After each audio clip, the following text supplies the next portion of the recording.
May the words of my mouth and the meditations of our hearts be acceptable in your sight, O God, our strength and our Redeemer. Amen.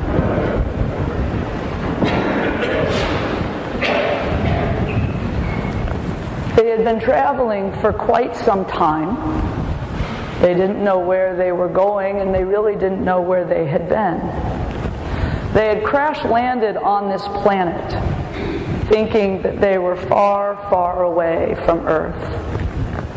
But after some time of traveling, they came around a bend and discovered the Statue of Liberty, buried up to about her nose with just the crown and her arm and the torch showing. Anybody remember that? Planet of the Apes was one of my favorite movies when I was a kid.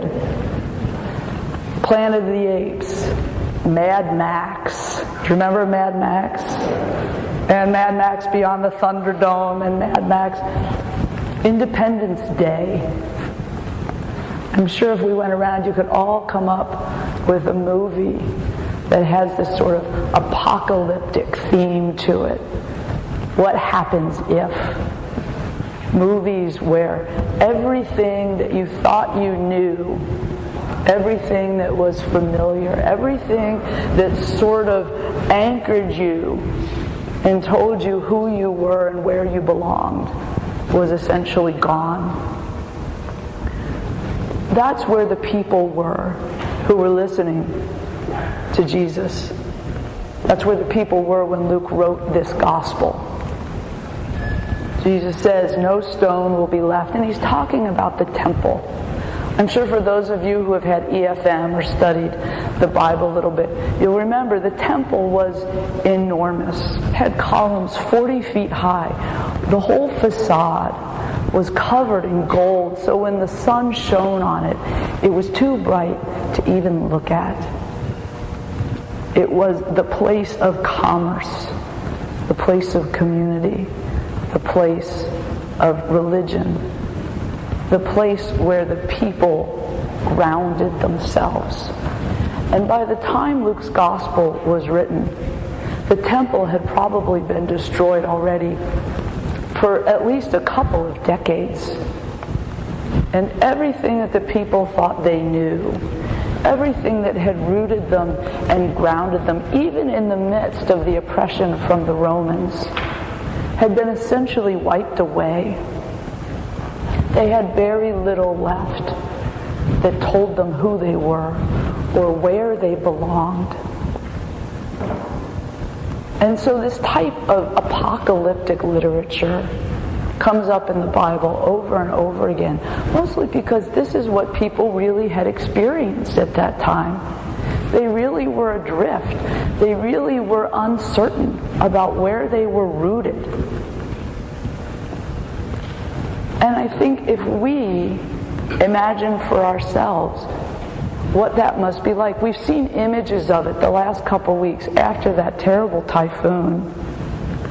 If you've seen before and after pictures of the Philippines, you go from seeing a photo of a thriving city to seeing nothing, just devastation.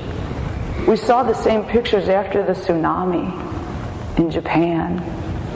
We see those pictures even sometimes in the United States after hurricanes or tornadoes. I wasn't here for the Northridge earthquake, but I would imagine there was quite a lot of devastation here after that earthquake. Events that just shake you to your very foundation. Make you ask those questions about what is really important to me. And both in those movies, and I think when we experience that type of upheaval, the first thing that we see is survival. How am I going to survive this? But then what comes out is the best in humanity. What we see are people helping one another. People reaching out in ways that they might never reach out. People digging deep within themselves and wondering and asking for themselves again, what's most important to me? We've probably each had I'd call them little apocalypses in our lives. Times when things were really disrupted. Things when the foundation might have felt like it's been pulled out a little bit. I experienced that when my last church closed in Toledo at St. Mark's. I had to go back into church after our final service to finish cleaning up my office and do some paperwork and things. And when I went into the church, we had sold all of our church furnishings to help pay for our debts. And they were already taking out our stained glass windows. And they were already taking our organ apart.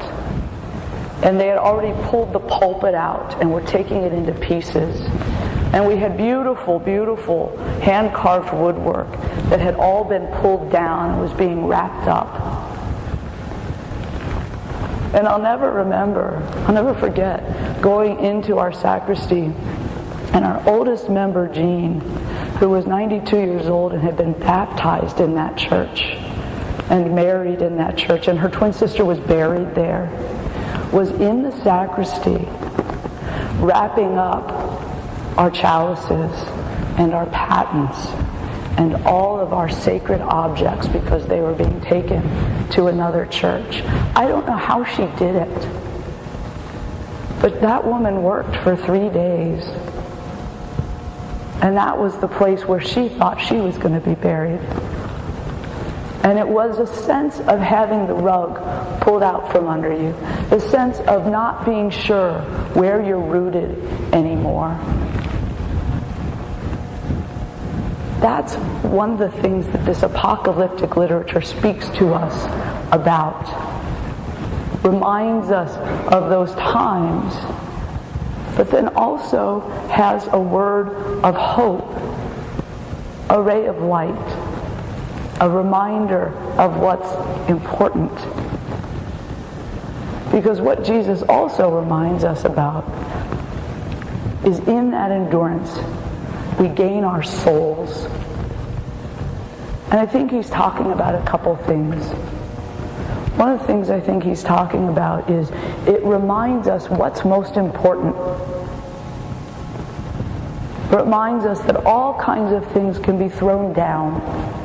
All kinds of things can be pulled away. But what we get reminded of over and over and over again then are those people who are important. Those relationships that are important. Those things that ground us in who we are. It's not just places. It's not just what's out there. It's really what happens in here. It's really what happens as we build community, as we find each other, as God reminds us over and over and over that we are God's. I think Jesus always also reminds us of our souls, of the essence of who we are. That when we are faced with hardship, when we are faced with cataclysm even, when we think we don't even know how to go on, we find our souls within us. We find that God spark. We find that which is most important to share with one another. Sometimes we find that we didn't even think we had. We didn't even know it was there. And yet when we have to find it, we do. When we are forced back to who we are essentially as human beings, we find ourselves. We find our souls. We find that even when we are so hard-pressed, we think we can't walk another step. Even when all is gone or all is taken away, the truth is, it's not. The truth is, it's always there. Because it's inside you. It's inside the people around you. This apocalyptic literature comes up this time of our church year every single year. And we sometimes wonder, why do we have to read this stuff every year? But I think because it has some important lessons for us, some important reminders for us. They might be hard reminders. They might even invite us into places we'd rather not go, or memories we'd rather not remember. But the gift of them is the reminder of the strength of who we are as God's people, the strength of our souls, the strength of that God spark that each of us has within us and that each of us shares with someone else. That's our lesson to take away today. Remember that God spark. How is it shining from you? How are you sharing it? How are people seeing that God spark is alive and well? Amen.